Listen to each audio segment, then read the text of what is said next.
Good morning. Siddhi Hindi online classes में आपका स्वागत है। हम लोगों ने देवा तक देखा था कि जिसको हमें रुपए धंधा के व्यवहारों के कारण अन्य व्यक्ति या व्यक्तियों से कोई रकम भविष्य में चुकानी हो तो उसे देवा हमारी कर्ज कहा जाता है, दायित्व कहा जाता है, जिसको हमें पैसा चुकाना है।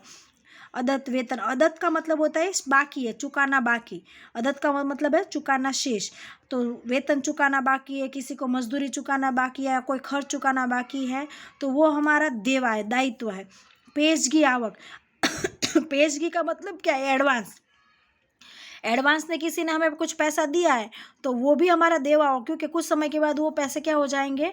कट हो जाएंगे ना। वो हमें जिसको देने हैं एडवांस में 5,000 लेने, उसमें एडवांस में उसने हमें 2,000 दे दिए, तो अब कितने मिलेंगे हमें? 3। तो 2,000 आपको एडवांस में पेशगी मिल चुके हैं, तो वो एडवांस में प्राप्त कुछ आवक है, तो वो भी एक प्रकार का आपका कर्ज का। 2,000 तो उसने दे दिए है, 2,000 आपकी आवक एडवांस में हो गई है।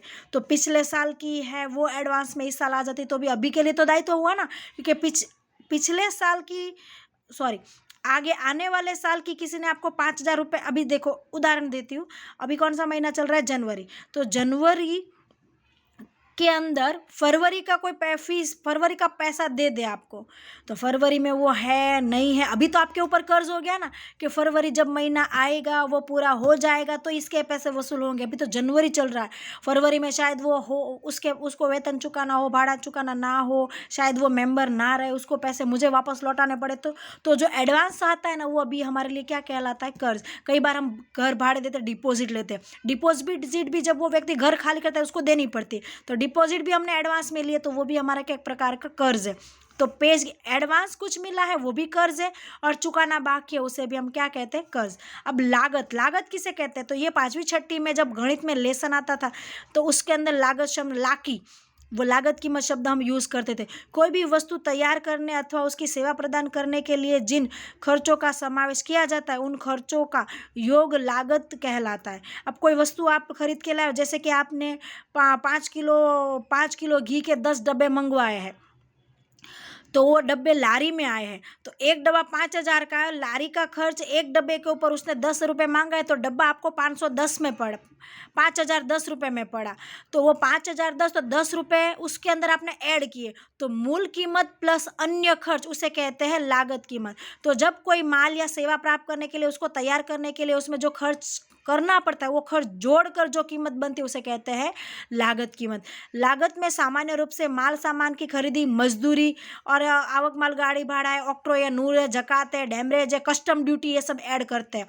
कई बार हम टीवी मंगवाते हैं तो विदेश से अगर 5,000 की कोई टीवी आई तो 1,000 रुपये कस्टम ड्यूटी लगे, तो वो टीवी आपको 6,000 में पड़ी, ऐसा कहोगे कि 1,000 रुपये एयरपोर्ट पे लाने ले जाने की कस्टम ड्यूटी लगती है। कई बार माल है आप रेलवे के द्वारा भेजते हो, आप कुरियर के द्वारा भी, अभी ऐसी सिस्टम है एक विदेश में, अगर आपको मेरे भी कई रिश्तेदार विदेश में रहते हैं, मैं कुछ भी चीज़ उनको भेजती हूँ तो 1 किलो का 300 रुपये चार्ज है। अब 300 रुपये का आपने कोई माल खरीदा और 300 रुपये के चार्ज, तो आपको तो वस्तु 600 में पड़ी ना, तो वो लागत कीमत है। अन्य खर्च उसमें जोड़ा जाता है उसे कहते हैं लागत कीमत। अन्य खर्च कौन कौन है? मजदूरी है, डैमरेज है, कर, ये आवक माल, गाड़ी भाड़ा है, कस्टम ड्यूटी है, नूर, जकात है, ये सब। रेलवे नूर। वाउचर किसे कहते हैं? वाउचर बहुत ही महत्वपूर्ण शब्द है, आईएमपी शब्द है। वाउचर का ज़्यादातर पारिभाषिक शब्द परीक्षा में पूछा जाता है। वाउचर का आगे भी लेसन में डीप में आएगा। वाउचर का मतलब क्या? तो एक इसको मैं आपको अपनी सरल भाषा में बताऊँ तो बिल। वाउचर यह धंधाकीय व्यवहार का लिखित प्रमाण। आपने माल खरीदा तो बिल बनाया, साड़ी खरीदी, ऊपर आपका नाम लिखा, तारीख लिखी और नीचे टोटल रकम लिख दी गई, तो उसे कहते हैं वाउचर। तो एक प्रकार का वो क्या हुआ? बिल, कि भाई जो भी व्यवहार हुआ है उसका लिखित प्रमाण, अर्थात वाउचर, बराबर।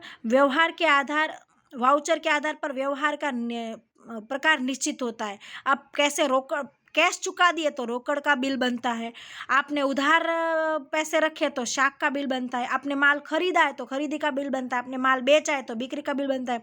अब उदाहरण दूँ तो दुकान, आपने माल खरीदा है, आप सब जो वीडियो देख रहे हैं आप सब ने माल खरीदा है, तो सामने वाला बिल लिखेगा, बनाएगा और आपको हाथ में दे देगा, आप पैसा चुकाओगे। तो आपने कौन सा बिल? आपने माल खरीदा तो आपके हाथ में जो बिल अभी है वो खरीदी का बिल है, लेकिन दुकान वाले ने माल बेचा है तो उसके लिए कौन सा बिल हुआ? बिक्री का। आपके लिए खरीदी का बिल, दुकान वाले के लिए बिक्री का बिल। इस तरह से बैंक के साथ व्यवहार होते हैं तो बैंक भी आप बैंक के साथ, जैसे चेक है तो उसको चेक है, फिर हम लोग पैसे भरने जाते हैं तब रसीद भरते हैं, तो उन सब को भी बैंक के साथ व्यवहार होते तब भी ये वाउचर का बिल बनाया जाता है। आवक का व्यवहार है, संपत्ति का व्यवहार है, देवा का व्यवहार है, से वाउचर बनाया जाता है। तो इसकी परिभाषा इस तरह से, व्यवसाय धंधा के व्यवहारों का लिखित प्रमाण उसे कहते हैं वाउचर, बराबर। यहाँ तो दूसरी एक परिभाषा मैं बोल रही हूँ, वो बहुत सरल है, आपको वो याद करनी है। तो वो आर्थिक व्यवहार को समर्थन देने वाले दस्तावेज को वाउचर कहते हैं। आर्थिक व्यवहार को समर्थन देने वाले दस्तावेज को वाउचर कहते हैं। ये परिभाषा लिख लो, ये बार बार पूछ आएगी, बराबर। आर्थिक व्यवहारों को समर्थन देने वाले समर्थन देता है उसे वाउचर कहते हैं। समर्थन देने वाले बिल को या लिखित स्वरूप को वाउचर कहते हैं, ऐसा भी आप लिख सकते हो। बट्टा तो इंग्लिश में उसे कहेंगे डिस्काउंट, बराबर। तो डिस्काउंट हमें मिलता भी है और हम डिस्काउंट देते भी है। तो बट्टा शब्द माल की खरीदी बिक्री से उद्भव होता है। खरीद या बिक्री की रकम में शर्तों के अधीन रहकर अमुक रकम घटाई जाती है और शुद्ध रकम चुकाई जाती है, तो कुल रकम में से घटाई गई रकम को बट्टा कहते हैं। जैसे कि 500 रुपये का आपने माल खरीदा है, दुकान वाला आपको 10% डिस्काउंट दे रहा है, 10% आपको क्या मिल रहा है, बट्टा। तो 50 रुपये 10% मतलब 500 का 10% 50 होता है। तो 450 रुपये आप चुकाओगे। आप कितने चुकाएंगे हम लोग, 450 रुपये। तो ये 450 रुपये है, इसको क्या कहेंगे, शुद्ध रकम। और ये क्या है, मूल कीमत। और ये क्या है, बट्टा। तो बट्टा कौन हुआ, 50 रुपये। तो मूल कीमत में से जो कुछ रकम घटाई जाती है उस रकम को बट्टा कहते हैं। शुद्ध कीमत चुकाई जाती है, मूल कीमत में से बट्टा घटा कर शुद्ध कीमत चुकाई जाती है। तो इस तरह से डिस्काउंट है। अब मेरे लिए, अगर मैंने माल खरीदा है तो मुझे डिस्काउंट मिला और दुकानदार ने क्या किया, डिस्काउंट दिया, तो उसके लिए दिया बट्टा है और मेरे लिए मिला बट्टा है। उसने दिया तो उसको खर्च हुआ और मुझे मिला तो मुझे क्या हुई, आय। तो इस तरह से प्राप्त बट्टा और दिया बट्टा एक दूसरे से असर करते हैं। प्राप्त बट्टा और दिया बट्टा। जब व्यापारी माल खरीदे और व्यापारी को चुकाने पात्र रकम चुकानी हो, तो जितनी रकम चुकाई गई हो वो उससे प्राप्त बट्टा कहते हैं। अब जितनी रकम चुकानी हो उसमें चुकाने पात्र कम रकम चुकाई हो, तो वो कम रकम जो चुकाई गई है उसे हम क्या कहेंगे, बट्टा। 50 रुपये बट्टा। यह धंधा की आवक है, इसलिए उपज गिनी जाएगी। अब मेरे लिए आवक हुई क्योंकि मुझे बट्टा मिला है। यहाँ पर उदाहरण है, 10,000 का माल खरीदा, 15 दिन में रकम चुकाएंगे तो 2% डिस्काउंट का बोला गया। तो 10,000 का 2% कितना होता है, 200 रुपये, बराबर। तो 10,000 15 तारीख से पहले 10,000 चुका दिए तो उसको 9,800 चुकाने, अब 200 रुपये उसको बट्टा मिला।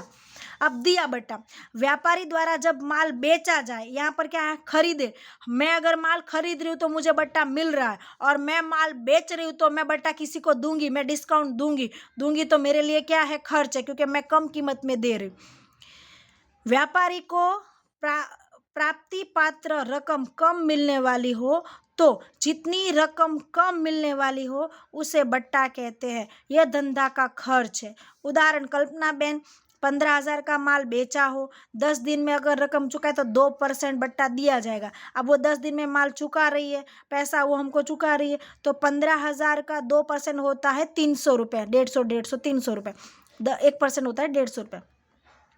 तो 300 रुपये कम, तो वो हमें कितना देगी, 14,700। तो हमें तो 300 रुपये कम मिले ना, तो हमने बट्टा दिया, और वो हमारा क्या कहलाता है, खर्च। जब मैं डिस्काउंट दूंगी तो मुझे खर्च होगा, और मैं डिस्काउंट प्राप्त करूंगी, खरीदूंगी तो मुझे डिस्काउंट मिलेगा, तो मुझे लाभ हुआ, और बेचूंगी तो मुझे डिस्काउंट जाएगा, तो मुझे खर्च होगा। तो ये है प्राप्त बट्टा, दिया बट्टा और बट्टा। अब व्यापारी बट्टा और रोकड़ बट्टा अलग स्वरूप है, वो विस्तृत में है, आगे के लेसन में भी वो आएगा। ये मैं अगले वीडियो में आपको बताती हूँ।